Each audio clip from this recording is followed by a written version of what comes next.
China के शहर Beijing में ओलंपिक्स की तैयारियां जोरों शोर से चल रही थीं। कई साल कोशिश करने के बाद आखिरकार चाइना को 2008 में पहली मर्तबा ओलंपिक्स को होस्ट करने का मौका दिया गया था। इसी वजह से चाइना इसी इंटरनेशनल प्रोजेक्ट को बगैर किसी रुकावटों के पाया तकमील तक पहुंचाना चाहता था, जिसके लिए तकरीबन $40 बिलियन यानी कि 3000 अरब रुपए का खर्च करके नए स्टेडियम बनाए गए। बल्कि दुनिया को अच्छा तासुर देने के लिए बीजिंग में वाक़या एयरपोर्ट को रीन्यू किया गया और लोकल ट्रांसपोर्ट में हजारों नई बसें भी ऐड की गईं। लाइट्स, जनरेटर, सिक्योरिटी, ट्रांसपोर्ट सब चीजें तैयार थीं, लेकिन फिर भी कुछ ना कुछ गड़बड़ लग रही थी। ओलंपिक्स की ओपनिंग सेरेमनी में अब सिर्फ 2 दिन रह चुके थे कि दुनिया भर की टीम्स भी बीजिंग पहुंच चुकी थीं। टिकट्स भी बिक चुकी थीं और पूरी दुनिया इस इवेंट का शिद्दत से इंतजार कर रही थी। फिर चाइनीज गवर्नमेंट को एक ऐसी खबर मिली जिसने उनके पैरों तले से जमीन निकाल दी। जी हां, चाइना की फोरकास्ट वेदर कंपनी ने चाइना में बेशुमार आंधी और तूफान की पेशगोई कर दी थी, और वो भी ठीक ओलंपिक्स ओपनिंग सेरेमनी वाले दिन। बारिश होने से पहले ही एडमिनिस्ट्रेटर पर यह खबर बिजली बनकर गिरी, क्योंकि जिस स्टेडियम में यह सेरेमनी होना थी वो था बीजिंग नेशनल स्टेडियम, और ये स्टेडियम भी ओपन एयर था।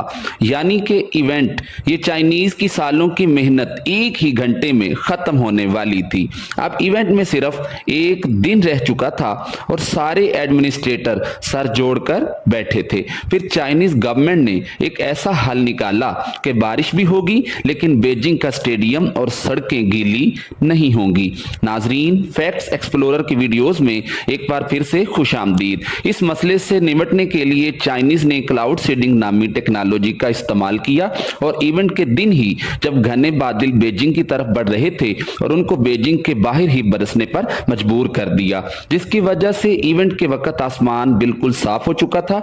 नाजरीन, क्लाउड सीडिंग एक ऐसी टेक्नोलॉजी है जिसको इस्तेमाल करके दुनिया के किसी भी हिस्से में बारिश लाई जा सकती है। ये टेक्नोलॉजी काम कैसे करती है और कैसे इंसान के पास अब ये पावर आ गई है कि वो कहीं भी किसी भी वक्त बारिश ला सकता है, ये जानने के लिए जरूरी है कि हम पहले ये जानें कि बारिश होती कैसे है। बारिश होने के लिए सबसे अहम चीज है सूरज।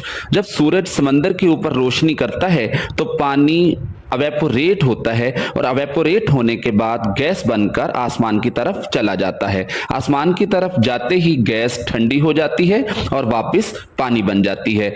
जी हां, पानी के छोटे छोटे कतरे मिलकर बारिश की शक्ल बना लेते हैं, लेकिन बादल के अंदर पानी के ये छोटे छोटे कतरे आपस में जुड़ते नहीं हैं, क्योंकि ये ड्रॉपलेट्स पानी की खालिस तरीन शक्ल में होते हैं, यानी इनमें किसी किस्म के पार्टिकल्स नहीं होते। लेकिन जैसे ही इन ड्रॉपलेट्स का सामना मट्टी के जर्रात या धुएं के पार्टिकल से होता है तो ये एक दूसरे से मिलकर बड़े ड्रॉपलेट्स बन जाते हैं और जमीन की ग्रेविटी की वजह से जमीन पर गिरना शुरू कर देते हैं, जिसको हम बारिश कहते हैं। ये तो था बारिश के होने का कुदरती अमल।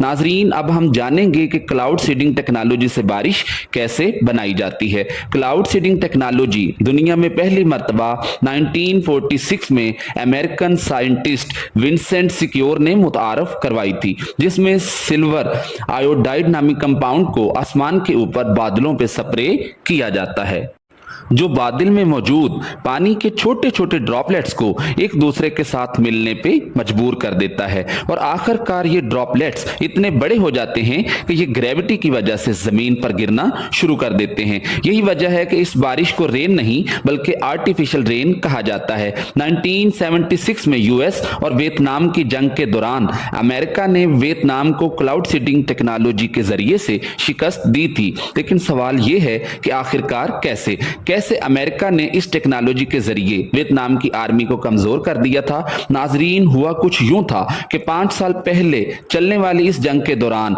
हर साल मॉनसून के सीजन में अमेरिका अपने C-130 हरकुलिस को इस्तेमाल करके वियतनाम के बॉर्डर पे चुपके क्लाउड सीडिंग करता था। इस टेक्नोलॉजी की वजह से वियतनाम में हर साल मॉनसून बारिशों का सीजन एक्सटेंड हो जाता था, जो कि उनकी इमारतों को तबाह कर देते और पहाड़ी इलाके में बेपनाह होने वाली बारिशों की वजह से वहां लैंडस्लाइडिंग हो जाती थी।